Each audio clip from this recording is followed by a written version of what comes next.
बिस्मिल्लाहिर्रहमानिर्रहीम। अस्सलाम वालेकुम। प्रोग्राम मुकाबले में मेरे और आमिर मतीन साहब की तरफ से देखने वालों को हम खुश आमदीद कहते हैं। पाकिस्तान तहरीक इंसाफ के खिलाफ क्रैकडाउन बदस्तूर जारी है। देखना होगा कि जो नई पार्टी की बातें चल रही हैं उसकी दाग बिल किस नर्सरी के अंदर डाली जा रही है, इसके ऊपर बात करने जा रहे हैं।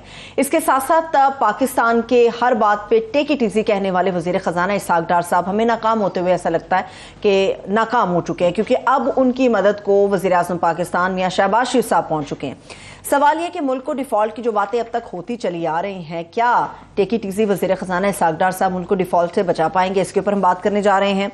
जो अवाम दोस्त बजट के हवाले से बार बार शुनीद सुनाई जा रही है, ये कितनी बात सच है? क्या वाकई आने वाला जो बजट है वो अवाम दोस्त होगा या नहीं होगा? इसके ऊपर भी आमिर साहब का हम तजिया लेंगे और इसके साथ साथ शामिल हम करने जा रहे हैं कि आज के प्रोग्राम के अंदर कि किस तरह से पाकिस्तान इस वक्त संगीन ग़ज़ाई बहरान के दहाने पर पहुंच चुका है। हमारे जो पॉलिसी साज हैं वो तो अपनी सियासी लड़ाई के अंदर हमें मगर नजर आते हैं। अगर खुदा न ख्वास्ता कहत की सूरत हाल होती है तो इसका हल किस तरह से और कौन निकालेगा? सबसे पहले आमिर साहब मुझे ये बताइए, कहा जा रहा है, खान साहब ने भी कहा है, राना सनाउल्लाह साहब ने भी कहा है कि नई पार्टी अगर बनती है हो सकता है इत्तेहाद हो जाए उनके साथ, तो क्या नई इत्तेहादी गवर्नमेंट बनने जा रही है? मैं ये समझ लूं कि अक्टूबर के अंदर इलेक्शन है और नई इत्तेहादी गवर्नमेंट बनने जा रही है। ये तो खैर वक्त बताएगा, मगर इस बात का इम्कान अब बढ़ गया है कि अक्टूबर के अंदर शायद इलेक्शन करवा लिए जाएं। उसकी वजह यह है कि ये जो एक जिस तरह फरमा रही हैं कि एक न्यू फाउंड कॉन्फिडेंस है, खुद एतमादी सी नज़र आ रही है। वो समझा ये जा रहा है, तासुर ये दिया जा रहा है कि पीटीआई के हिस्से बुखरे हो गए हैं, टूट गई है। इमरान खान का ग्राफ नीचे चला गया है, हालांकि उसकी कोई कॉन्क्रीट अभी कोई जो है ना सबूत नहीं आया। सबूत ये होता है कि जिस तरह पहले ये जो ग्राफ ऊपर जाने का सबूत वो बाई इलेक्शन के रिजल्ट थे कि बाई इलेक्शन के वक्त जो है उस वक्त इस्टेब्लिशमेंट भी इमरान खान के ख़िलाफ़ थी, गवर्नमेंट भी पीडीएम की थी। उसके बावजूद बाई इलेक्शन के अंदर जो मैसिव किस्म का बड़े मार्जिन के साथ वो जो जीते थे, तो वो एक सबूत था। तो ये अभी एक मफरूज़े हैं, मगर मफरूज़े के अंदर रोज़ की 3-4 बाज होती है। आज 10 टूट गया, आज 8 टूट गए, आज इतने आगे। फिर ये है कि सेंचुरियाँ बन रही हैं और साथ में रोज़ जो मज़ीद एक चल रहा है कि इतने लोग जेल में चले गए, इतने लोग जो हैं वो मिलिट्री कोर्ट्स को थमा दिए गए। तो उससे ये एक हो रहा है कि शायद इमरान खान का जोर टूट गया है और शायद इलेक्शन हो जाए, ये इम्कान बन रहा है। दूसरी तरफ वो जो आप बात कर रही हैं जहांगीर तरीन के ग्रुप के साथ इत्तेहाद का, ये तो एक रुख है, उसकी तरफ मैं आता हूँ। मगर दूसरा रुख एक और ही आज ही की खबर छपी हुई है कि इनकी जो इंटरनल नून लीग की मीटिंग हुई है उसके अंदर इनके पार्टी के लोगों ने बहुत सख्त इस चीज़ पे एहतजाज किया है कि जनाब ये आप जो इनके पीटीआई के लोटों को टिकटें देने के कह रहे हैं, पहली तो बात तो ये है कि ये ज़्यादातर बाई इलेक्शन के अंदर इनके बंदे जो हारे हैं उनको देने की तो तुक नहीं बनती कि जो कि पहले ही हार चुके हुए हैं। दूसरा ये है कि वैसे भी अपने लोगों की बजाय ऐसे लोगों को देना जो कि पहले ही जिनका कोई दीन मज़हब नहीं है, कोई एतबार नहीं है, इधर से इधर आ गए हैं तो इधर से कल दोबारा इधर चले जाएंगे, तो हम अपनी पार्टी के लोगों को दें। फिर उसमें लुबे लबाब उनका नतीजा ये निकाला, उन्होंने कहा जी केस टू केस देखेंगे। 1-2-3 जगह पे जहाँ नज़र आए कि हमारा कैंडिडेट नहीं है कोई अच्छा और बहुत स्ट्रॉन्ग कैंडिडेट कोई होगा तो उसको देखा जाएगा। मगर ये जो ज़्यादातर जहांगीर तरीन के लोगों को टिकट देने के हवाले से नून लीग के अंदर बहुत ज़्यादा अपोजिशन पाई जाती है। अब आ जाते हैं जहांगीर तरीन साहब के पास, उनके काफ़ी वो आज हाइप बन जाती है ना हमारे यहाँ आजकल जो है, क्योंकि देखें इकॉनमी पे हम बात करेंगे, खबरें तो सबसे बड़ी ये हैं।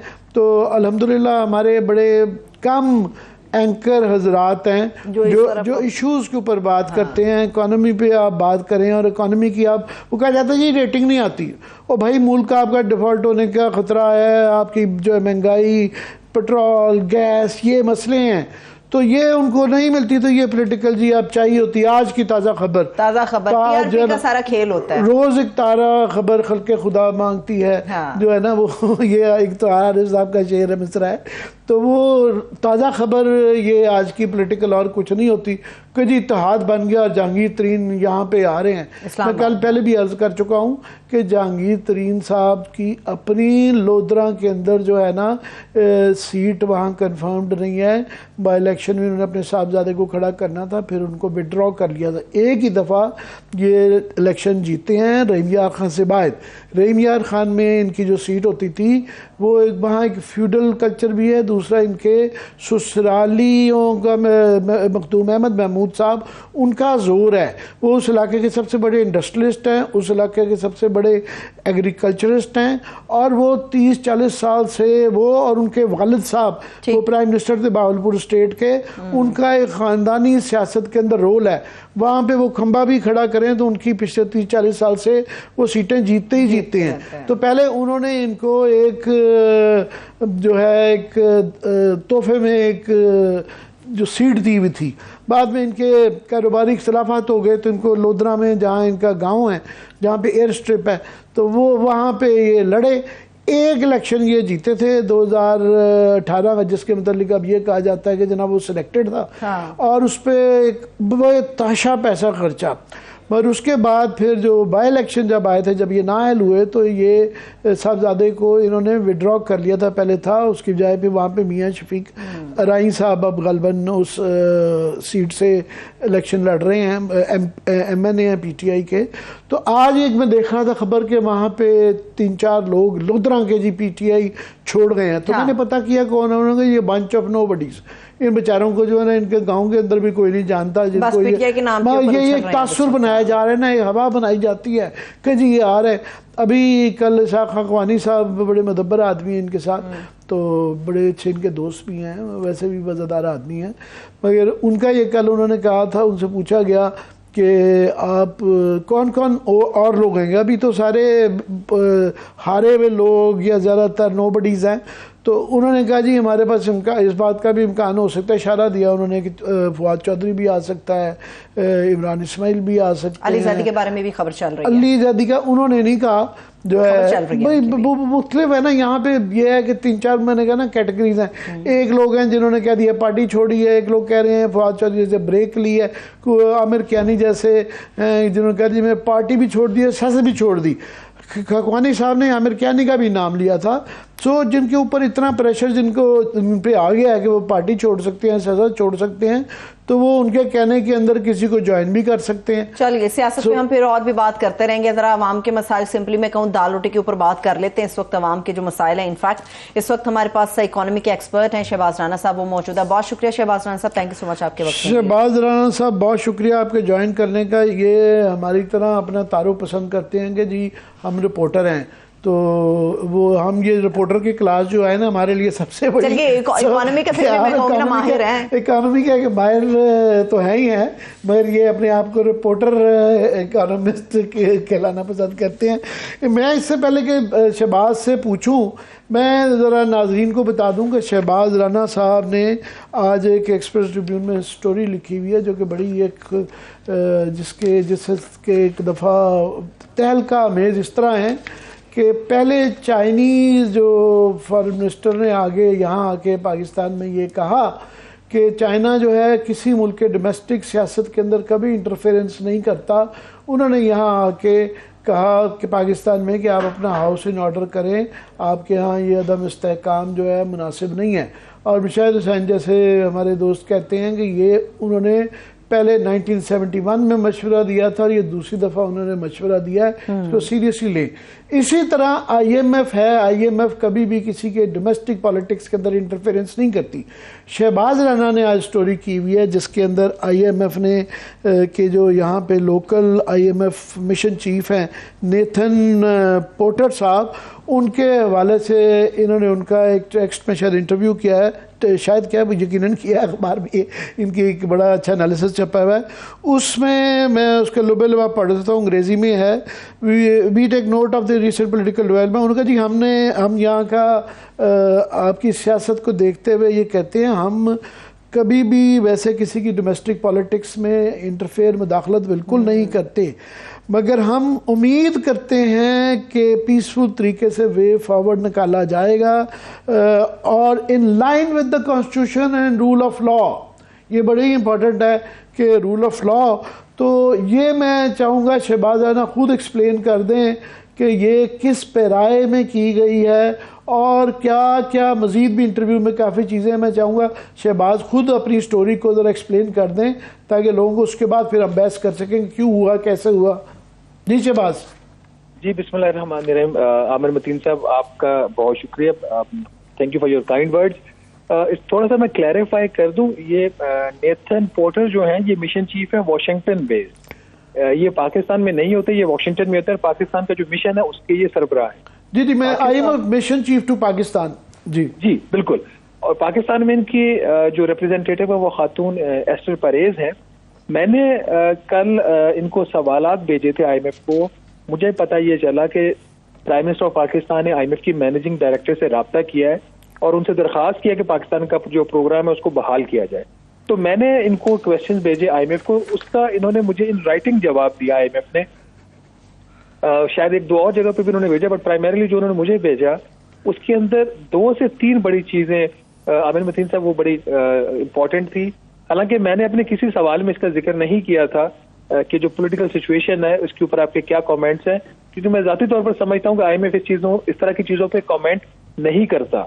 तो उन्होंने अपनी जो इंट्रो उनकी जो पहली स्टेटमेंट ही थी मेरे क्वेश्चंस के ऊपर, उसका स्टार्ट ही उन्होंने इस बात से लिया कि हम जो आपने पढ़ भी देखे, हम जो डोमेस्टिक सूरत हाल है सियासी उस पर हम कमेंट नहीं करते, लेकिन हमारे ख्याल में और उनका जो हम उम्मीद करते हैं कि पाकिस्तान जो अपना मसला है वो आईनी तौर पर और जो लॉ है रूल ऑफ लॉ उसकी उन्होंने बात की। तो ये एक इंतहाई अहम स्टेटमेंट है। और आमिर साहब आपने बिल्कुल सही फरमाया, जिस तरह चाइनीज आपको एडवाइस कर रहे हैं कि आप पॉलिटिकल स्टेबिलिटी लेके तो हम आपको इकोनॉमिकली सपोर्ट करेंगे, तो हुकूमत ने तो पिक कर लिया कि वो हमें चाइना जो है इकोनॉमिकली सपोर्ट करेगा और पॉलिटिकल स्टेबिलिटी की जो बात है वो हुकूमत करना भूल गई है। इसी तरह ये जो IMF की स्टेटमेंट है इसकी बहुत ही ज्यादा अहमियत है।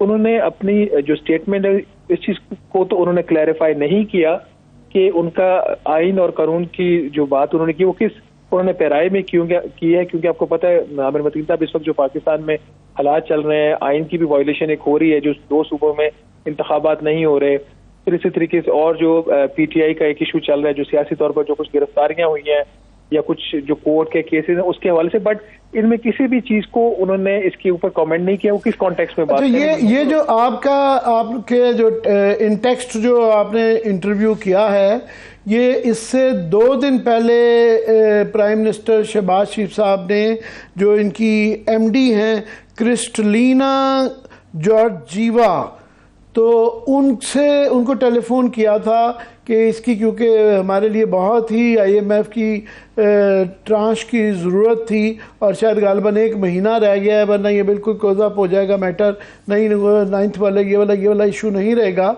तो उसके मतलब ये आपने जो सवालात भेजे थे, क्या अखज़ करते हैं जो उनका रिस्पांस आया है कि what transpired in that meeting, उस मीटिंग में क्या रिस्पांस मिला होगा प्राइम मिनिस्टर को?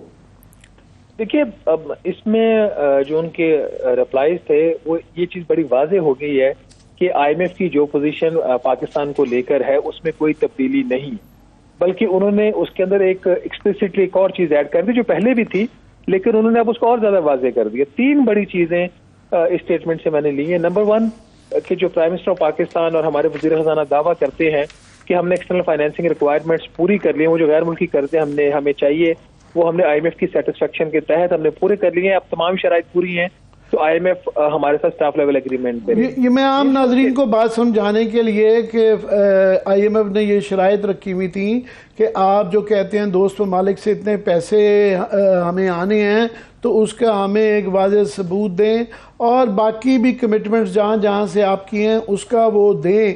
तो एक तो ये कंडीशन थी। दोबारा दूसरी कंडीशन, और ये वाली जो कंडीशन है जो उनकी स्टेटमेंट, उससे ये बात वाज़ेह होती है अभी भी पूरी नहीं। तो हमारा ये दावा कि हमने ये शर्त पूरी कर दी है, ये पूरी नहीं हुई। दूसरी चीज जो उन्होंने कही, उन्होंने कहा जी कि जो अगले माली साल का बजट है वो हमारी जो तवक्कुआत है IMF की उसके मुताबिक होना चाहिए। इसका मतलब ये कि जो हुकूमत की ख्वाहिश है कि वो एक सियासी बजट दे और सियासी बजट दे के कोशिश करे कि लोगों को अगर कोई रिलीफ भी वो जनरली देना चाहती है या अपने वोटर्स को अट्रैक्ट करने के लिए कुछ पॉलिटिकल टाइप का बजट देना चाह रही है, तो वो भी मुमकिन नहीं है। उन्होंने ये बात वाजे कर दी है कि जो बजट होगा इन लाइन विद दी जो IMF पॉलिसीज हैं, फ्रेमवर्क है, जो कि IMF बात ठीक कर रहा है कि फिस्कली रिस्पॉन्सिबल एक आप ऐसा बजट दें जिसमें आप बेतहाशा अखराजात ना करें, आप जरूरी अखराजात कर अपने महसूलात में इजाफा करें। दूसरी बात IMF ने ये किया है, ये चीज भी हम उस तरीके से पूरी नहीं कर रहे। अभी तक जो मैंने चीजें रिपोर्ट की है एक्सप्रेस ट्रिब्यून में, उसके मुताबिक तो हम बड़ा फिस्कली एक्सपेंशनरी बजट की तरफ हम जा रहे हैं। तीसरी चीज मैं तीसरी से, इससे पहले कि आप तीसरी पे जाएं, दूसरी पे मैं आपसे ही पूछ लेता हूं कि प्राइम मिनिस्टर ने इस गुफ्तगू के बाद, ये टेलीफोनिक कॉल के बाद, फिर ये इंस्ट्रक्शंस गालबन इशू की कि IMF के साथ, जो कि पहले पाकिस्तान ज़रा तामुल कर रहा था कि बजट की सारे फिगर्स और फ्रेमवर्क जो है या फ़लसफ़ा है वो शेयर किया जाए। तो आपका क्या ख्याल है कि इसके बाद फिर अभी वो शेयर होगा और क्या ये मामला निपट जाएगा कि नहीं निपटेगा? देखिए, पहले तो वजारत खजाना का ये मौक़िफ़ था कि हम 9वें रिव्यू के तहत बजट की तफसीलात शेयर नहीं करेंगे IMF के साथ। अब वज़ीर खजाना साहब ने, जो उन्होंने इंटरव्यू दिया सलीम साफ़ी साहब को, उसमें उन्होंने कहा कि हम बजट शेयर करने को तैयार हैं। तो ये अब इन्होंने अपनी इंडिकेशन तो दे दी है। अब वो अलहदा बात है कौन सा बजट शेयर करते हैं और कौन सा पेश करते हैं। तो IMF ना सिर्फ इनके बजट के नंबर्स देखेगा, मेरी अंडरस्टैंडिंग ये है और आई होप कि IMF ऐसा करेगा भी, वो जो वज़ीर खजाना साहब की तकरीर है बजट की, उसको भी वो देखेगा, ताकि जो बात IMF को कम्युनिकेट की गई है क्या वही उसी का ही ऐलान किया गया या उससे कोई मुख्तलिफ बात की गई है। तो दिस इज वेरी इंपॉर्टेंट, क्योंकि हमारा जो एक ट्रस्ट डेफिसिट है between Pakistan and the IMF वो बहुत वाइडन हो चुका है। तो अब हमारी बातों पे यकीन नहीं किया जाता, हमारे एक्शन को भी साथ देखा जाता है। अब तीसरी चीज जो इम्पोर्टेंट है कि उन्होंने कहा जी कि हमने पाकिस्तान को कहा कि आपकी फॉरेन एक्सचेंज रेट की क्या पॉलिसी है। अब देखिए, इस वक्त जो इंटर बैंक का रेट है उसकी वैल्यू है कोई 285 रुपए, कोई 32 पैसे का आपका $1 है। ओपन मार्केट का रेट जिसपे आम सारिफ आप या मैं कोई हम में से जाता है डॉलर खरीदने के लिए, अगर उसकी जरूरत है, तो वो कोई 316 रुपए का $1 में जो है। तो ये एक इतना बड़ा गैप है, कोई 27 से 30 रुपए का compare to the inter bank rate.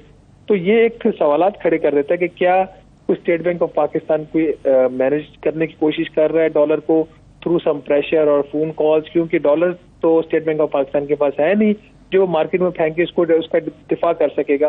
तो ये भी एक तीसरी चीज है जो उन्होंने एक्सप्लेन की है। तो इसका मतलब ये है कि बावजूद इसके कि वज़ीर आज़म साहब ने फोन किया मैनेजिंग डायरेक्टर को, पाकिस्तान को अगर IMF के साथ स्टाफ लेवल मुआहिदा करना है, फौरी करना है, ताकि 30 जून के प्रोग्राम खत्म होने से पहले $1.2 अरब की कम से कम हमें एक किस्त तो मिल जाए, जो बाकी 3 एक साथ रहती है, टोटल $2.6 अरब की।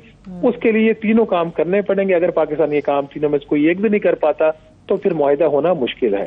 मैं आप ही की स्टोरी में से ये कोटेशन पढ़ देता हूँ कि डार साहब का जो रिस्पांस आया है उसके बाद तो हालात का उसी से ये अंदाज़ा हो जाता है। और वैसे भी मैं समझता हूँ बड़ा ही अनडिप्लोमेट और जिसे अंग्रेज़ी में कहते हैं अनकूथ, एक बड़ा ये इस तरह की ज़ुबान इस्तेमाल नहीं की जाती डोनर्स के साथ जिनसे आप पैसा मांगना जा रहे हैं।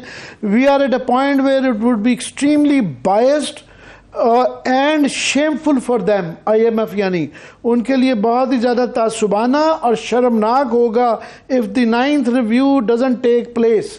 डार told a private TV channel जो है ये आपने कोट किया हुआ है कि डार साहब का ये जुबान कहना, इसका मतलब फिर ना ही समझें। आमिर मतीन साहब, आप माशाल्लाह बहुत देर से पॉलिटिक्स को देख रहे हैं, आप पार्लियामेंट को भी कवर करते रहे हैं। इसमें जो सीक्वेंस है ना वो देखने की जरूरत है। प्राइम मिनिस्टर साहब की कॉल MD को जाती है सैटरडे को, और गालबन ये जो इंटरव्यू हुआ है ये संडे को हुआ है। तो इसका मतलब ये हुआ, अगर मैं सिर्फ इसकी सीक्वेंसिंग की बात करूं, पहले कॉल फिर ये एक बड़ा सख्त सा इंटरव्यू, तो इसका मतलब है कि जो टेम्परेचर कम होने चाहिए थे वज़ीर साहब की टेलीफोन कॉल के बाद वो कम नहीं हुए या ना कम नहीं होने दिए जा रहे। इसकी एक और इंडिकेशन भी फिर इसका मतलब ये अखज़ किया जा सकता है कि साज डार साहब जो ख़ास तौर पे नवाज शरीफ साहब का भी बहुत ज़्यादा इसरार है इस बात पे कि कम वोट में जो मर्जी पाकिस्तान में चाहे आसमान गुजरे, तो आगे उनकी नज़र इलेक्शन के ऊपर है और वो चाहे IMF के ये स्ट्रेट जैकेट में आए बगैर इनके, तो वो एक सियासी बजट देना चाहते हैं जिससे कि उनका वोट बैंक जो है ना वो मुतासिर ना हो। मैं ये सही अखज़ कर रहा हूँ? मैं आमिर मतीन साहब आपसे इत्तेफाक करता हूँ। मैं सिर्फ अपनी फाइनल इसके ऊपर जो ओपिनियन है ना वो मैं होल्ड करूंगा टिल 9 जून, क्योंकि एक अब मुझे ये लग रहा है based on my information and some assessment कि हुकूमत के अंदर इस वक्त 2 कैंप्स बन चुके हैं। एक कैंप वो है, वो उसकी अभी भी एक दिली ख्वाहिश और कोशिश भी है कि पाकिस्तान फिस्कली रिस्पॉन्सिबली बिहेव करे, एक अच्छा बेहतर बजट दे बजाय कि एक सियासी बजट देने के। दूसरा camp with in the government ऐसा है जो मुझे नहीं लग रहा कि वो चाहता है कि IMF का प्रोग्राम हो, और ये जरा तशवीशनाक बात है। अब देखना ये कि कौन सा कैंप जीतता है। वो कैंप जो ये चाहता है कि पाकिस्तान जिम्मेदारी का मुजाहरा करे, एक अच्छा बजट दे और बेतहाशा अखराजात से इज्तनाब करे, मेरी तो ख्वाहिश होगी कि वो कैंप जीते, लेकिन क्या वो जीत पाएगा या नहीं पाएगा ये कहना मुश्किल है। इस दौरान में जो है आपने ये बताई जो 3 कंडीशंस जो हैं, ये आम आदमी को, नाज़रीन को समझाने के लिए, ये जो वो कह रहे हैं ना IMF जो बजट के मुतालिक जो उनकी शराइत हैं, उसका मतलब है कि किसी तरह ये जो सब्सिडीज़ दी जाती हैं वो कोई किसी किस्म की ना दी जाए, बल्कि इसका मतलब ये मज़ीद ये है कि महंगा पेट्रोल, महंगी बिजली, महंगी गैस, महंगाई, ये सारा चीज़ें जो है ना ऐसे ही रहेंगी। एक तरफ ये है, और दूसरी तरफ जो है वो कहते हैं ना कि stuck between the devil and the hard rock, कि दूसरी तरफ खाई जो ये है कि अगर उनकी बात नहीं मानी जाती तो फिर आपको जो IMF से उम्मीद नहीं रह जाती, जिसकी वजह से मज़ीद आप डिफ़ॉल्ट होने का ख़तरा है, ये कहा जाती है। मगर आप 9 जून तक आप कह रहे हैं मैं इंतज़ार करना चाहूँगा, हम सब इंतज़ार करना चाहेंगे। पर फौरी तौर पे एक बड़ी सिचुएशन ये है, जिस तरह आपने अभी जिक्र किया कि 27 से 30 रुपए का फ़र्क आ गया है इंटरबैंक में और जो ओपन मार्केट के रेट में डॉलर के, तो ये आ गई तरसीलात जो आज मैं देख रहा था 13% कम हो गई है, 22 अरब हो गई है तकरीबन 24 अरब के मुकाबले में पिछले साल से। और पिछले साल भी क्योंकि गवर्नमेंट ये जून से पहले आ चुकी भी थी, उससे पहले जो है 30 अरब क्रॉस कर गई भी थी, तो वो 24 भी 6 बिलियन कम था। अब ये मज़ीद 13% कम हो गया है, और जब ये गैप बड़ा बढ़ जाता है तो हुंडी हवाला ज़्यादा हो जाता है और तरसीलात मज़ीद कम हो जाती हैं, और उसको कम करने के फिर ये तरीका होता है कि आप इंटरबैंक रेट और उसके अंदर 2-3 रुपए का फ़र्क लाने के लिए आप कहते हैं कि जो फ्लट से कि अब 316 का डॉलर है तो उसको 316 के करीब ही कर दिया जाता है। तो ये तो फौरी तौर पर नहीं करना, जिससे कि महंगाई होगी। जी, ये आपकी असेसमेंट बिल्कुल ठीक है। ये सारे फैक्टर्स जो हैं वो अपनी जगह पे प्ले कर रहे हैं। अब वो बात वही है कि जब आपको याद होगा कि 230 रुपए का इंटरबैंक होता था और ओपन मार्केट में 255-260 रुपए का होता था, तो उस वक्त भी IMF का यही मुतालबा था कि जी आपने इसको आर्टिफिशियल कंट्रोल किया है, जब तक आप इसको नहीं छोड़ेंगे हम इसको जो पाकिस्तान में जो मिशन IMF को उसको नहीं भेजेंगे। आपको याद है कि उसको भी मैंने ये खबर की थी कि वज़ीर-ए-आज़म शहबाज शरीफ साहब ने टेलीफोन किया है IMF की मैनेजिंग डायरेक्टर को, तो वो खैर फिर बाद में खुद जब खबर छप गई, पहले तो हुकूमत छुपा रही थी उसको, जब खबर छप गई तो फिर एक पब्लिक इवेंट में प्राइम मिनिस्टर साहब ने खुद भी उसका जिक्र कर दिया था कि मैंने MD से दरखास्त की है कि वो मिशन भेजे, वो 2 दिन में मिशन भेजने पे तैयार हो गई है। ऑल्दो वो मिशन 2 दिन में तो नहीं आया, वो मिशन कुछ दिन या 1-2 हफ्तों के बाद आया, और वो तब ही आया कि जब आपको याद होगा कि 2 झटकों में हमने फिर एक्सचेंज रेट को छोड़ा, वो 230 से 245 पे गया, फिर गालबन 260 पे गया। तो अभी भी ये वही सूरत हाल है, आज 285 पे है और आपका ओपन मार्केट 315 पे है। तो IMF चाहेगा कि जरा आप इसको छोड़िए तो सही, इसको जाने तो दीजिए, तो फिर देखेंगे कि हमने आपके साथ आपकी जो बात है स्टाफ लेवल एग्रीमेंट की करनी है या नहीं करनी।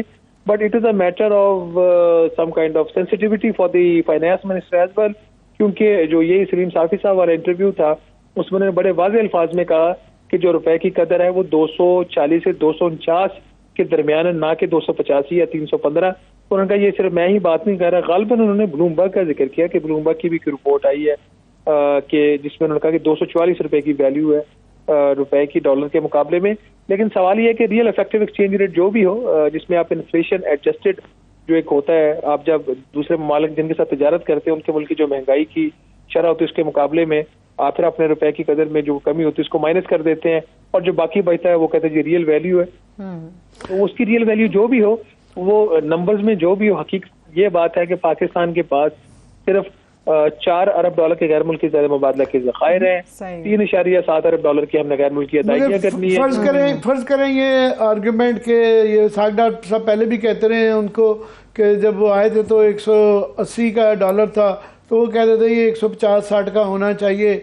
तो वो बिल्कुल ये अभी भी अगर वो कह रहे हैं कि 240 का होना चाहिए, हकीकत ये है कि 1.25 साल में ये फिर क्यों नहीं कंट्रोल पाए। इसको गवर्नमेंट का ही एक नालायकी कहेंगे या लैब्स कहेंगे या जो भी इसको कहा जाए, तो इनसे ये नहीं हो पाया। मगर इसके साथ ही और जो बड़ी ख़तरनाक खबरें आई हुई हैं, एक और आज ही की खबर है कि ब्लूमबर्ग के हवाले से आई हुई है कि हमारा जो ये हम तो सारा तकिया किए बैठे हैं ना कि IMF का लोन हो जाए तो सब कुछ ही ठीक हो जाएगा फ़ौरन जो है, और मगर जो बाकी डोनर्स के साथ भी इतना आसान नहीं होगा, कमर्शियल लोन्स भी इतने आसान नहीं हो गए। ये ब्लूमबर्ग का जो एक आया हुआ फ़र्क ज़रूर पड़ जाएगा IMF से ऑफ कोर्स, मगर ये भी नहीं है कि बिल्कुल उसके बाद दूध और शहद की नहरें बहनी शुरू हो जाएंगी कि इंटरेस्ट रेट जो डॉलर डेब्ट जो इशू पाकिस्तान ने किया है वो बॉन्ड्स के ऊपर वो 30 से 40 पॉइंट है US के ट्रेजरी बॉन्ड के मुकाबले में, और ये कहा जाता है कि अगर 10% से ज़्यादा हो तो उसको कहा जाता है कि जी ये डिस्ट्रेस्ड है, ये जो है ना इसको ये तकलीफ में है। जी बिल्कुल, आप ये कह रहे हैं कि देखिए बात आपकी ठीक है कि हमारा जो इस वक्त एक वो क्या कहते हैं क्रेडिट डिफॉल्ट जो रिस्क है हमारा बहुत ज़्यादा है। जितनी भी इंटरनेशनल क्रेडिट रेटिंग एजेंसीज हैं, फॉरेन इन्वेस्टमेंट बैंक्स हैं, कुछ के साथ मेरी भी रब्ता हुआ है, डिस्कशन हुई है, मुलाकात भी हुई है, तो वो उन्होंने अब फैक्टरिंग शुरू कर दिया कि पाकिस्तान कब दिवालिया होगा। अल्लाह न करे वो दिन आए, लेकिन हमारी जो हरकतें हैं और हमारी जो इकोनॉमिक पॉलिसीज हैं तो हम धकेले उसी तरफ जा रहे हैं। अब अगर कोई ये समझता है कि 12 अगस्त से पहले पाकिस्तान डिफॉल्ट ना करे, 12 अगस्त की बात हो जाए, तो फिर डिफॉल्ट तो होना ही है ना। तो फिर किसी को अगर कोई ये समझता है कि जी अगर 12 अगस्त के बाद डिफॉल्ट होगा तो उसका ब्लेम जो है PDM की हुकूमत को नहीं जाएगा, तो उनकी गलत फहमी है। इस वक्त जितने भी इकोनॉमिक मिसमैनेजमेंट है जो खासतौर पर पिछले कुछ अर्सा से है, वो तो उसका ब्लेम हम PTI को तो नहीं दे सकते ना। PTI की जो इकोनॉमिक मिसमैनेजमेंट जो बिल्कुल थी, अपनी जगह पे थी उस वक्त, उसका ब्लेम आप PTI को अगले 6 माह तक दे सकते हैं। उसके बाद तो फिर जो भी हुकूमत होती है उसकी जिम्मेदारी होती है ना चीजों को ठीक करना। इसी तरीके से आपको पता है कि जब PTI वाले थे वो 3.5-4 साल वो रोना रोते रहे जी कि PMLN तबाह कर गई है, तो हमें थोड़ा सा इन चीजों में भी देखना चाहिए कि ये एक दूसरे पर इल्जाम तराशी करते हैं और फिर निकल जाते हैं। हमें तो इनकी अकाउंटेबिलिटी इसी कॉन्टेक्स्ट में करनी है ना कि जिसने माजी में जो किया सो किया, आज तो आपकी रिस्पॉन्सिबिलिटी है, आपकी हुकूमत है, आपने बात करनी है। तो अगर आप ना काम हो रहे हैं उसकी वजह से अगर पाकिस्तान की जो इकोनॉमिक सिचुएशन ज्यादा खराब हो रही है तो आप जिम्मेदार है ना। मौजूदा वक्त की जो हुकूमत है वो जिम्मेदार है इस चीज की। ये मैं एक और क्विकली जो है ना आपका कमेंट देना चाहूंगा, ये ब्रेक पे जाना चाहेंगे प्लीज, इसके बाद हमें जरा हमारे साथ रहिएगा। एक और 2 चीजें हैं बड़ी इंपॉर्टेंट जिस पे आपका कमेंट चाहते हैं। चलिए बिल्कुल, शहबाज राना साहब हमारे साथ मौजूद रहेंगे। ब्रेक से वापस आके इकोनॉमी की जो और भी अहम मामला थे उनको भी ज़ेर गौर रखेंगे। हमारे साथ रहिए।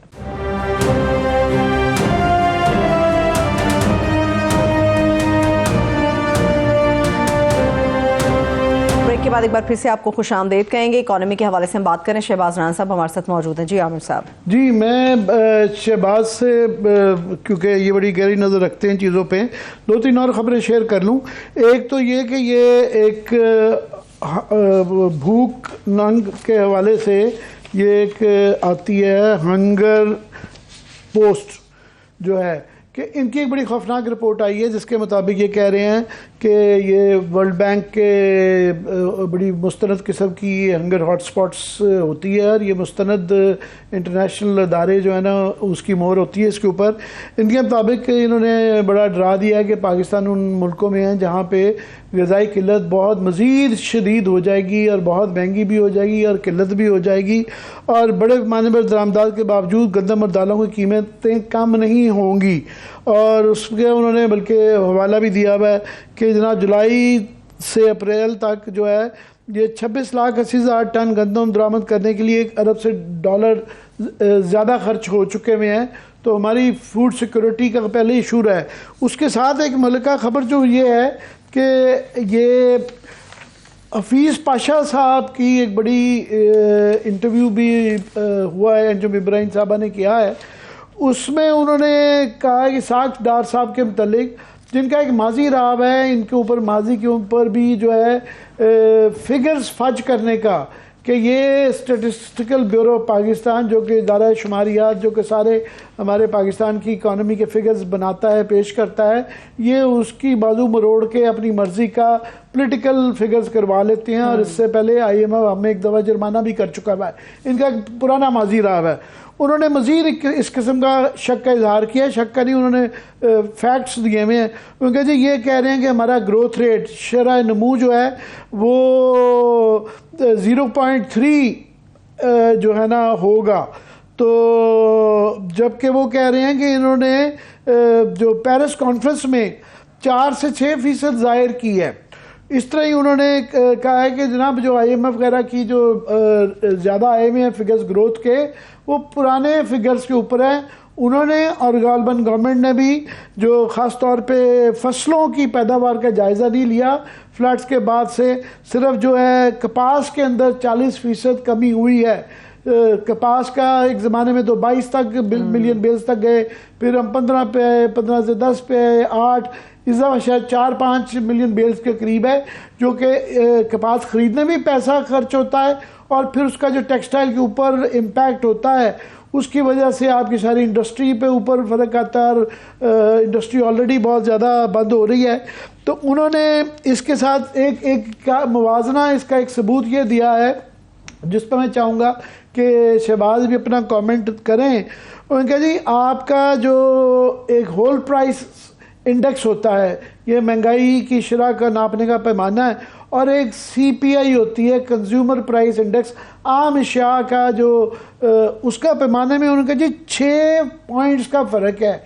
ये 6 पॉइंट का फ़र्क हो नहीं सकता, जिससे मज़ीद ज़ाहिर होता है कि इनके जो बाहर के मुल्कों को इन्होंने अपना फिगर्स दिए हुए और हैं, जो पाकिस्तान में दिए जाते हैं वो और दिए हुए हैं। आप इस पर क्या शहबाज कमेंट करना चाहेंगे? आमिर साहब, ये बड़ी बदकिस्मती की बात है कि पाकिस्तान में जो इंतहाई अहम इंडिकेटर्स होते हैं, इशारिये होते हैं, चाहे आपकी एनुअल ग्रोथ का, तरक्की की जो आपकी शरह नमू है वो, या आपके महंगाई के नंबर्स हैं, या आपके बेरोजगारी के और गुर्बत के, ये कंट्रोवर्शियल है। हर हुकूमत ने कोशिश की है कि इन नंबर के साथ प्ले किया जाए, चाहे वो जनरल मुशर्रफ की गवर्नमेंट थी, चाहे ये PMLN की गवर्नमेंट है। तो ये एक बड़ा प्रॉब्लम रहा है। ये बात ठीक है आपकी कि हमारी एक हिस्ट्री है कि हम नंबर जो उनको फज करते हैं। थोड़ी सी चीज मैं क्लैरिफाई कर दूं, वो ये कि अब जो पाकिस्तान ब्यूरो ऑफ स्टैटिस्टिक्स है वो वजारत खजाना या वजीर खजाना को रिपोर्ट नहीं करता। अब PBS जो है वो काम करता है अंडर प्लानिंग मिनिस्ट्री, और इसकी जो वजीर है वो SN इकबाल साहब है। तो अगर कोई भी गलत काम हुआ, जो मैं खुद समझता हूँ कोई हुआ है, तो इसकी जो जिम्मेदारी है ये वजारत से जो है आपकी प्लानिंग, इसको लेनी चाहिए। आप दुरुस्त शहबाज फरमा रहे हैं, मगर ये जब इसहाक डार साहब फाइनेंस मिनिस्टर होते हैं तो वो वर्चुअल प्राइम मिनिस्टर ही होते हैं। नवाज शरीफ साहब तो आपको याद होगा, पूरा हम कहते होते ठेके पे ही इनको गवर्नमेंट दी हुई है, तो किसी वजीर की बाकी और की जरूरत नहीं, ना कॉमर्स की ना प्लानिंग की, कि इनके आगे बोल सके। तो वो वर्चुअली हर कोई इनकी ही सुनता है। ये बात आपकी ठीक है कि अभी भी मैंने खुद इसके ऊपर स्टोरी की थी लास्ट वीक कि किस तरीके से फिगर फज किए गए। वो ये कि मैं वो थोड़ी सी चीजें रिपीट भी कर देता हूँ। वैसे तो डॉक्टर हफीज पाशा साहब फरमा रहे हैं कि -3% ग्रोथ हुई है, -3 से -4, जो खुद इनका PBS का इब्तदाई वर्किंग पेपर था, जो नेशनल अकाउंट्स कमेटी की मीटिंग हुई थी, जिसकी ये जिम्मेदारी है कि वो आपका सालाना ग्रोथ का नंबर अप्रूव करता है, वो इब्तदाई वर्किंग पेपर बना था -0.5% ग्रोथ का। मतलब आपकी ग्रोथ नहीं हुई थी, आपकी इकोनॉमी सुकड़ गई थी। बजाय इसके कि वो वर्किंग पेपर पेश करके उसकी मंजूरी ली जाती, मीटिंग को पोस्टपोन कर दिया गया। मीटिंग 4 दफा पोस्टपोन हुई। फाइनली जब वो मीटिंग हुई जुमेरात को, तो उसका जो टाइम था आमिर मतीन साहब, वो दोपहर 12 बजे था। वो फिर तब्दील हुआ शाम 6 बजे, फिर वो तब्दील हुआ उसी दिन 8 बजे, फिर तब्दील हुआ 10 बजे। 10:30 बजे रात को आमिर साहब मीटिंग शुरू हुई नेशनल अकाउंट्स कमेटी की। हम 4-5 सहाफी वहां पे थे रात को। 1:15 बजे वो रात को मीटिंग खत्म हुई। इनका शायद ख्याल तक मीडिया चला जाएगा यहाँ से और ये चीजें रह जाएगी। सर हम रात 1:15 बजे तक वहीं पे थे, हमने वो नंबर उनका लिया, वो नंबर जो आपने बताया 0.3% ग्रोथ का, क्योंकि उस रात तो हमारे पास टाइम नहीं था, आप इनको डिग आउट करते, इन्वेस्टिगेट करते।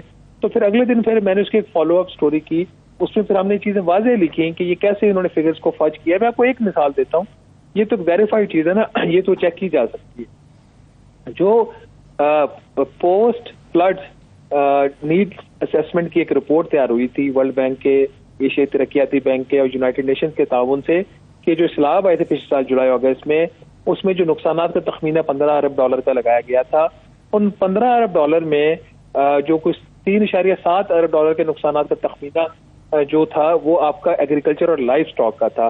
अच्छा, अगर आप वो रिपोर्ट देखें, वो आज भी प्लानिंग कमीशन की वेबसाइट पे, यूएन की वेबसाइट पे भी शायद आपको मिल जाए, यूएनडीपी की, उसमें जो जानवर मारे गए सैलाब के दौरान उसका नंबर जो उस रिपोर्ट के अंदर दिया गया वो 10 लाख जानवर थे। कितने जी? 10 लाख जानवर। और ये रिपोर्ट हमने जाके जिनीवा में पेश की, जहाँ पे फिर हमें बाहर जो फिगर दिए जाते हैं और दिए जाते हैं, मुल्क के अंदर जो दिए जाते हैं और दिए जाते हैं, मीडिया को तीसरे फिगर पकड़ा देते हैं। प्रोड्यूसर साहब इस पे निकाल के रख लें, कल जो इसहाक डार साहब का जो क्लिप बड़ा वायरल हुआ था कि पाकिस्तान के शहरियों के लिए, नाजरीन के लिए ये बताना ज़रूरी है, कोई अच्छी खबर नहीं आ रही। ग़िज़ाई किल्लत के मतलब डराया जा रहा है, महंगाई के मतलब कोई अच्छी खबर नहीं आ रही, लोड शेडिंग आगे आने का इम्कान है, बिजली, पानी, महंगाई, हर चीज़ जो है ना आपकी, पेट्रोल महंगा हो रहा है, कम होने का इसका कोई इम्कान नज़र नहीं आता। मगर उनसे कोई पूछ ले तो वो भड़क जाते हैं। अगर ये प्रोड्यूसर साहब दिखा सके तैयार हो तो इसमें 3 मैसेज उन्होंने हमें दिए ख़ास तौर पे। पहले तो उन्होंने कहा टेक इट ईजी, एक तो ये कहा, दूसरा उन्होंने कहा कि व्हाट डिफ़ॉल्ट हुआ है, व्हाट इंटरनेशनल। तो वो इस तरह गुस्सा खा जाते हैं। ये बात भी आप दिखाएगी, मुझे ज़रूरत इशारा कर रही हैं। बहुत बहुत शुक्रिया आपका शहबाज राना साहब। ब्रेक की तरफ मेरा ख्याल जाना है। बिल्कुल, बहुत शुक्रिया, thank you so much. Shahbaz Rana हमारे साथ मौजूद थे। नाज़रीन, ब्रेक से वापस आएंगे तो बात करेंगे कि पाकिस्तान के अंदर हमारी तारीख में शायद ही इस तरह के लम्हात किसी ने देखे हों कि जिस तरह से गिरफ्तारियां हो रही हैं, रिहाई का परवाना मिलता है, बाहर की हवा बाद में खाते हैं, दोबारा से जेल की सलाखों के पीछे उन्हें डाल दिया जाता है। ब्रेक से वापस आके पाकिस्तान के अंदर जो गिरफ्तारियों का नया ट्रेंड शुरू हुआ है और रिहाई का जो परवाना नया जदीद जाहिर हुआ है, उसके ऊपर हम बात करेंगे। हमारे साथ रहिए।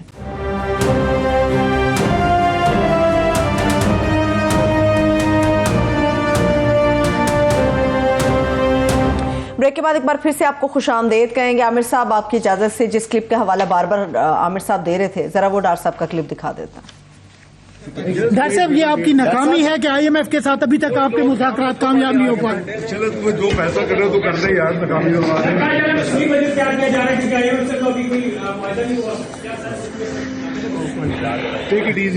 साहब, आपको पहली मरतबा सख्त मईशत मुश्किलात का सामना करना पड़ रहा है कि आप मईशत को संभाल नहीं पा रहे। तुसी जजमेंट दे दो, फिर हम बाजी देख लेंगे। सर जजमेंट नहीं, हम तो आपसे पूछ रहे हैं ना। नहीं तो क्या पाकिस्तान डिफॉल्ट हो गया? पाकिस्तान ने बॉन्ड नहीं पे किया इंटरनेशनल। अब come on what international, her international payment की है। लिफ्टा कह रहा है सर कि जरूरत नहीं है। टेक इट इजी गिरफ्तारियों पे आ जाए। Take it easy and what international जो है ना, मेरे तो ये फेवरेट है। ये क्लिप जो है ना, ये यादगार रहेगा। कर दो गिरफ्तारियों पे आ जाओ। नहीं, गिरफ्तारियों पे जो है एक ये पूरा, अब तो आईएमएफ ने भी कहना शुरू कर दिया कि रूल ऑफ लॉ की बात करें, एक मजाक बन के रह गया है। और मेरा ख्याल पहले ही जो है सबसे बड़ी अदालत जो है उसको इतना कंट्रोवर्शियल कर दिया गया है कि जजों की लड़ाइयाँ चल रही होती हैं, उसके ऊपर भी बात करेंगे मजीद, उसके ऊपर डेवलपमेंट है। अदालतों को ये ख्याल करना चाहिए कि अगर वो इंतज़ामिया को जिस तरह का जो सूरत हाल है इजाज़त दी जाती रही तो पहले ही उनकी कोई बुक, जिस तरह पार्लियामेंट इररेलेवेंट हो गई है, अदलिया भी काफ़ी हद तक इररेलेवेंट हो गई है और मज़ीद हो जाएगी। तो उसके लिए किसी मार्शल लॉ की ज़रूरत नहीं है, वो बिल्कुल आगे ही ये मार्शल लॉ और एमरजेंसी से ज़्यादा बुरी सूरत हाल है। ये कोई मजाक है कि एक आदमी को अदालत गिरफ्तार करती है, वो बाहर निकलता है, उसको दोबारा गिरफ्तार कर लिया जाता है MPO 3 के तहत। मैं ये ज़रूर इस्लामाबाद हाई कोर्ट में जो है कम अज़ कम जो है मियाँ गुल हसन औरंगजेब साहब ने, जज साहब ने, उन्होंने बड़े सख्त रिमार्क दिए हैं। शुक्र है कि उन्होंने कहा है कि जनाब ये आप स्पेशल ब्रांच की रिपोर्टों के ऊपर जो आप लोगों को पकड़ रहे हैं कि नुक्से अमन के खतरा हैं, ये बड़ी वेग हैं, इसको मतलब आप जो है ना ऐसे ही वो बना के इसके अंदर उन्होंने अपने ऑब्जर्वेशंस में ये कहा है कि ये can not be based on conjectures, या आप अपनी अफवाहों पे या अपने मफरूज़ों के ऊपर नहीं आप किसी को कि जी वो करना है। It should be based on concrete and tangible evidence. इसका आपको सबूत भी देना होगा कि ये साहब जिनको आप पकड़ रहे हैं, और ये साहब कोई मतलब कोई कातिल मफरूर नहीं है, ये पाकिस्तान के साबिक वुज़रा हैं, ऑनरेबल MPAs, MNAs, मोतबर लोग हैं, पाकिस्तान के शहरी हैं। आप उनको जो है एक मफरूज़े की बुनियाद पे कि आपको शक है स्पेशल ब्रांच का, और आपने ये स्पेशल ब्रांचें बहुत ज़्यादा भुगताई हैं। मैं लाइटेड टोन में ये बात कर दूं कि अब तो वो एक ज़माना अच्छा था जब पाकिस्तान के नुमाइंदे इंडिया में साफ़ी होते थे और इंडिया के पाकिस्तान में होते थे। तो इंडिया की एक साफ़ी हमारी दोस्त थी और हैं निरुपमा सुब्रमण्यम, उनके घर पे कई दफ़ा वो दावत करती थी, तो काफ़ी हम साफ़ी भाई भी और भी दानिश्वर लोग चले जाते थे, तो बाहर ये स्पेशल ब्रांच साहब खड़े होते थे। तो हमारा एक मजाक था कि जो निकलता था तो वो उनसे पूछते जी सर तारुफ कराएं। तो हमने डॉन अखबार के जो एडिटर हैं ज़फ़र अब्बास, एक मजाक बनाया था, मैं कहती मैं ज़फ़र अब्बास, तो वो 5-5, 10-10 लोग ज़फ़र अब्बास लिखवा के चले जाते थे। उससे ये तयन नहीं होता था कि ये कितने लोगों का नाम ज़फ़र अब्बास हो सकता है। तो ये हमने देखा है। मजीद जज साहब ने ये ऑब्जर्वेशन इस पर बड़ा स्ट्रिक्टली कहा है कि इसका आप सफिशिएंट एंड कॉजेंट मटीरियल दें, और ये हमें इसकी तसल्ली होनी चाहिए कि है, और उन्हें आइन के हवाले किए हुए हैं। सिर्फ मेरी गुजारिश ये है कि जज साहब ने इसके आगे भी जजेस की ज़रूरत है कि इसमें उन्होंने कहा है कि अगर आपने ना कि ऐसा किया तो law would take its course. तो मेरी सिर्फ गुजारिश ये है इन जज साहब से भी, बाकी जजेस रात से भी, कि law is not taking its course. ये जिस तसलसल के साथ और जितनी ज़्यादा ये एक हुक्म अदुली हो रही है आपके फैसलों की, अब लॉ को अपना एक ये इस पे अमल करवा लेना चाहिए। ये बिल्कुल मजाक बन के रह गया है कि लोगों को पकड़ के आप शक की बुनियाद पे हज़ारों लोगों को पकड़ा हुआ है, जो ये बिल्कुल और ये हफ्से बेजा में कंसीडर किया जाएगा आमिर साहब, बिना किसी सबूत के, ठोस सबूत के। हज़ारों की तादाद में लोग जेलों के अंदर है, ये हफ्से बेजा के अंदर इनको कंसीडर किया जाएगा। हफ्से बेजा है, टॉर्चर है। फिर ये जो टॉर्चर के हवाले से आज ये आईजी साहब ने बहुत ज़्यादा एक्सप्लेन किया कि बिल्कुल तर्जुमानी की ये एक्सप्लेन किया। पहले तो मैं ये आईजी साहब से ये गुजारिश करूँगा, ये इंतज़ामिया का हिस्सा है, ये सियासी दफा सियासतदानों तक ही रहने दें। हाँ, ये बहुत ज़्यादा सियासत के अंदर घुस जाते हैं, और ये उसको शायद तक कुछ बातें उनकी ठीक हो सकती हैं, हम ये मान लेते हैं कि काफ़ी सारी जो सोशल मीडिया पे तस्वीरें चल रही हैं वो जाली भी हो सकती हैं, डॉक्टर्ड भी हो सकती हैं, मगर हम पहले भी ये कहते रहे हैं। आपने एक इंतज़ामी कमीशन भी भेज दिया, 2-3 लोग, DC साहब भेज दिए और एक SP साहबा भेज दी जेल के अंदर, उन्होंने आगे तसल्ली दी। तसल्ली नहीं होगी, तसल्ली आपको इसकी जुडिशियल इंक्वायरी होनी पड़ेगी, या गवर्नमेंट को इसका अदालत से गुजारिश करनी पड़ेगी, या इंसानी हकूक को इसकी, वही मैंने कहा ना, टेंजिबल, क्रेडिबल, कोई एतबारी किस्म की इसकी तफ्तीश होनी पड़ेगी। ये इंतज़ामिया के कहने, इंतज़ामिया में तो शक है।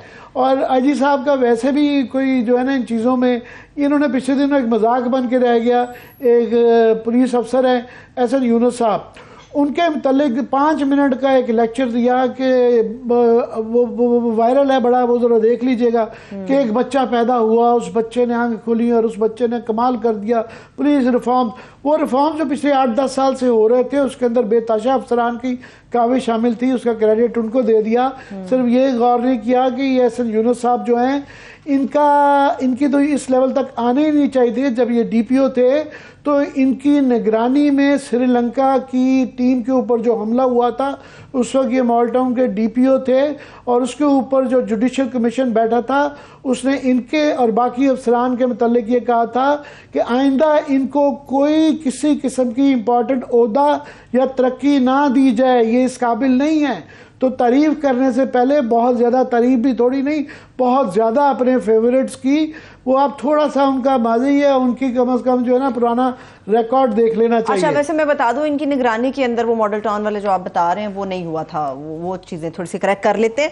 हमला नहीं हुआ था वो। नहीं, मैं श्रीलंका की क्रिकेट टीम का बात कर रहा हूं, श्रीलंका की क्रिकेट टीम की बात कर रहा हूं, उसके ऊपर जो हमला हुआ था। ठीक है, शानदाना गुलजार साहिबा ने जो क्लेम किया है खातून से मुतालिक जेल के अंदर सलूक के हवाले से, आमिर साहब वो बड़ा तशवीशनाक है। जी, मैं इस पे पहले भी जो है कह चुका हूँ, इसकी तफ्तीश जुडिशल होगी, और मैं और आप भी ये कल भी कह चुके हैं, पहले भी कई दफ़ा कह चुके हैं कि ये जेल से ज़्यादा जो इतलात आ रही हैं, जो हमारे सहाफ़ी भाई इतला दे रहे हैं, वो थाने की कस्टडी में, वो जब आप मजिस्ट्रेट के पास तो बात जाती है ना, वहाँ गैर कानूनी में 2-3 दिनों में रखा गया, और कई दफ़ा कई ख़वातीन को मर्दाना जेलों में रखा गया, हवालात में रखा गया, और 2-3 दिन की रखा। ये सारी रिपोर्टें जो आ रही हैं वो थानों की आ रही हैं ज़्यादा, जेल का बहरहाल फिर भी एक निज़ाम होता है, जेल की तरफ से इतनी कंप्लेंट नहीं है। ये तफ्तीश जो होने की ज़रूरत है, ये वहाँ पे थानों के अंदर ज़्यादा होती रही है कि पुलिस का, क्योंकि ख़वातीन अक्सर ये जो वीडियोज़ नज़र आती थी उसमें जो एक ज़ाब्ता है कि ख़वातीन की गिरफ़्तारी के लिए आप ख़वातीन पुलिस को यूज़ करते हैं, उनको फिर ख़वातीन के थाने में रखा जाता है, तो वो बेताशा उसमें से कुछ गलत भी होंगी मगर काफ़ी उसमें सही भी हैं, जिस तरीके से नज़र आ रहा है वीडियोस पे, टीवी पे भी वो चली हैं फिल्में कि जिस तरीके से मारा पीटा ख़वातीन को जा रहा है। ये एक बहुत ज़्यादा इसकी तफ्तीश होनी चाहिए, सिर्फ ये IG साहब के इस बयान से कवर अप ये नहीं होगा। सही है, ठीक है, आखिरी 2 मिनट है और 2 अहम सवालात हैं। पहली बात तो ये कमीशन के हवाले से जो गवर्नमेंट ये मुतालबा, मैं डिमांड ही कहूँगी, मुतालबा ही कर रही है कि 3 जजेस जो है ना वो इस बेंच से अलग हो जाएं, क्या ये उनकी सवाबदीद है आमिर साहब? नहीं, सवाबदीद क्या है, ये अब अगर ये कह दिया जाए कि जनाब ये 3 जजेस हमें कबूल नहीं होंगे या इनको रिक्यूज़ कर लेना चाहिए, अगर ये निज़ाम ये वाला बन जाए कि आपको अब कहें जी फलानी मर्ज़ी का केस है, फलानी मर्ज़ी का मेरी का जज होगा, तो आप खुद ही जो है कानून भी खुद बना रहे हैं, जज भी अपनी मर्जी का चाह रहे हैं, इम्प्लीमेंटेशन भी फिर आपका दिल करता है नहीं करते। तो ये ऑलरेडी ये प्रेशर, ये टैक्टिस से फ़र्क पड़ गया है। ये जो 90 दिन का फैसला 130 दिन में नहीं हो पा रहा और अब वो इंडेफिनेटली उसको पोस्टपोन हो गया है, पता नहीं इलेक्शन होंगे नहीं हो, अक्टूबर में भी होंगे या नहीं होंगे वो देखेंगे। ये पहले ही इन हथकंडों का असर अदलिया के ऊपर पड़ गया है, और ये अदलिया ने अपनी तकसीम की वजह से और अपने आप को इम्प्लीमेंट ना करवा के, और आप कह सकते हैं अपनी कमजोरियां दिखा के, बहुत मज़ीद अपने आप को बिल्कुल एक इररिलेवेंट बना लिया। ठीक है, आपने अक्टूबर की बात की, जाते जाते 30 सेकंड्स है मेरे पास। राना सनाउल्लाह साहब कह रहे हैं कि अक्टूबर से पहले इमरान खान साहब की गिरफ्तारी हो जाएगी, दावा है या यकीन दहानी कराई गई है? वो कई दफा कह चुके हैं, तो बिल्कुल वो कोशिश भी हो चुकी भी है। कार्रवाई मिलिट्री कोर्ट में 150 मुकदमे हैं, तो किसी में भी गिरफ्तार हो सकते हैं। हाँ, नहीं वो उसमें मिलिट्री कोर्ट्स में जाने से पहले वो जैसे कैसे भी वो हैं, मगर अदालत के जरिए जाएंगे वो हुकूमत के कहने पे नहीं जाएंगे। थैंक्स सो मच आमिर साहब। देखने वाले को शुक्रिया, मुझे इजाज़त दीजिए, अपना ख्याल रखिए, खुदा हाफिज़।